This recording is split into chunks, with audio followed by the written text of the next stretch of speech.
Here's the question for tonight. What do you think of when you hear the word control? Not anything good, right?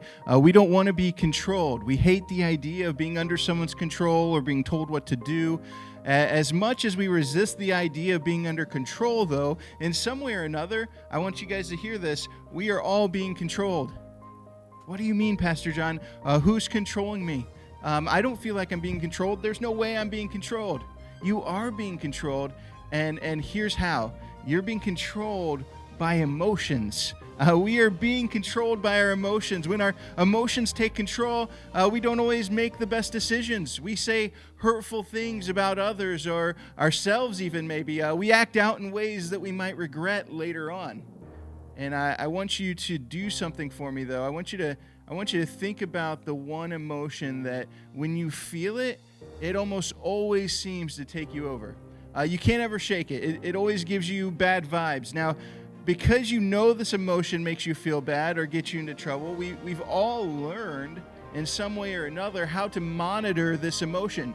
But what if there was a solution that went beyond just monitoring? You see, Jesus invites people to do something that goes way beyond simply monitoring their emotions. In Mark chapter 7, verse 5 of the Bible, the Pharisees approach Jesus and say, "Why don't your disciples live according to the tradition of the elders instead of eating their food with defiled hands?" So here we have the Pharisees. They're accusing Jesus of breaking the law of the elders because his disciples weren't washing their hands, which this was a law in their culture that was passed down by word of mouth. Jesus responds to them in this way. He responds to them by quoting a Jewish prophet who's calling people out for being hypocrites. So Jesus says, "Isaiah was right when he prophesied about you hypocrites, as it is written, 'These people honor me with their lips, but their hearts are far from me. They worship me in vain. Their teachings are merely human rules.'" You know what? You've let go of the commands of God and are holding on to human traditions. Now, after calling them out for being hypocrites, Jesus is going to tell us why. He says, "Listen to me, everyone. Listen to me, everyone, and understand this. Nothing outside of a person can defile them by going into them. Rather, it's what comes out of a person that defiles them." You see, the fact that the disciples didn't wash their hands doesn't make God mad at them. God gave people the law because he had their best interests in mind. He wasn't trying to keep himself happy by controlling and manipulating the behavior of others. Here's how this relates to emotions. The emotions we have don't put us in conflict with God, but we are in conflict with God when what comes out of our mouths hurts the people God loves.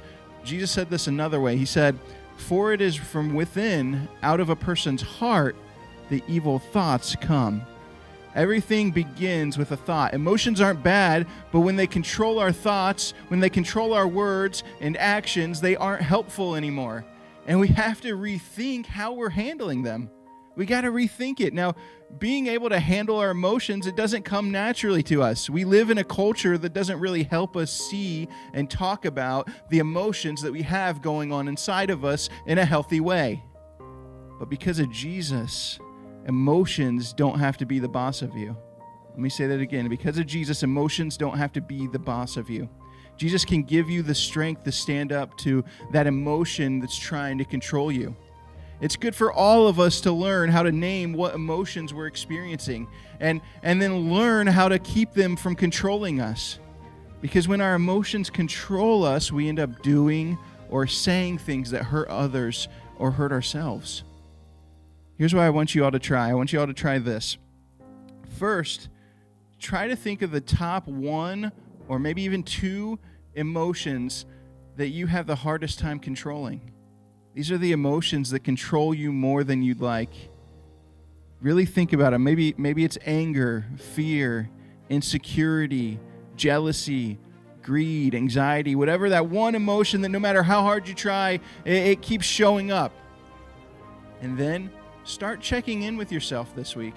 This week, I want you to begin asking yourself at the end of each day, how am I really doing? How am I doing? As you look back on the day, I want you to pay attention to the emotions that were a big part of your day? Were they positive or negative emotions? If there were some negative ones, are you still holding on to them? What caused you to feel them? Was it a person or a situation?